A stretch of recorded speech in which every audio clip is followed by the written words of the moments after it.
We know that these kids, these young adults, they're really, really passionate and they want to create change because we're tired of capitalism, we're tired of colonialism, we're tired of oppression, we're tired of environmental racism.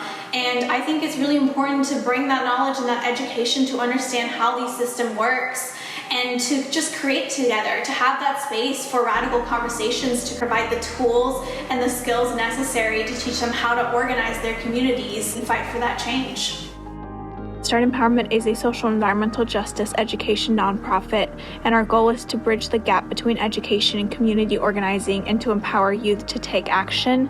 I research environmental education programs, however, none of them were centered around justice or the experience of people of color.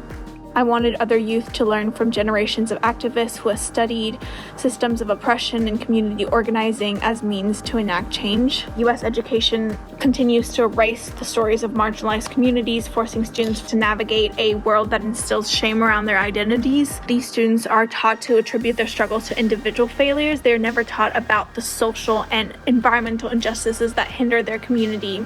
One of the coolest things about Alexia is that Alexia is a leader. They use their grassroots experience and knowledge to inform the decision-making behind Start Empowerment's strategic efforts in terms of helping to support organizers and to support movement building. As a young person, as a person of color, there's a lot of people that underestimate you. It's hard to get funding for this type of work, especially since we don't want to prioritize what foundations might want, what institutions might want. We really want to give, true radical education to the people. It's definitely been a challenging journey. We've met people who are like, what do you mean you're talking about alternative types of economies that prioritize the people? Or like people who say we don't have to make this all about race. But no, the truth is skin color is the #1 determinant of how much pollution you live next to. So it is important to talk about these conversations that aren't easy, that aren't comfortable.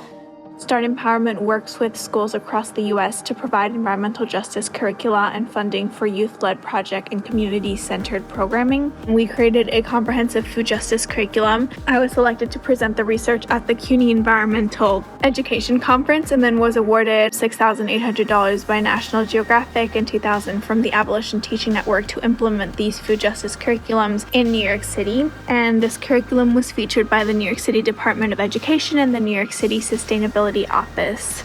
I centered justice and community when teaching about sustainability and various environmental topics ranging from green buildings to food justice and pesticide. I really believe that education needs to give the students the skills, tools, and vocabulary to describe their life experiences and to apply that to create change.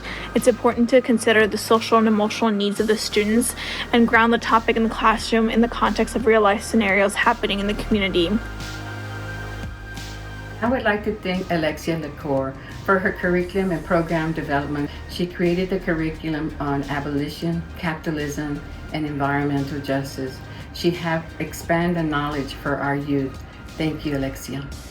I think we just, want to stay true to our radical revolutionary roots, and these are big things. I hope for land back, I hope for abolition, I hope really for a world where we prioritize taking care of each other and the well-being of everyone.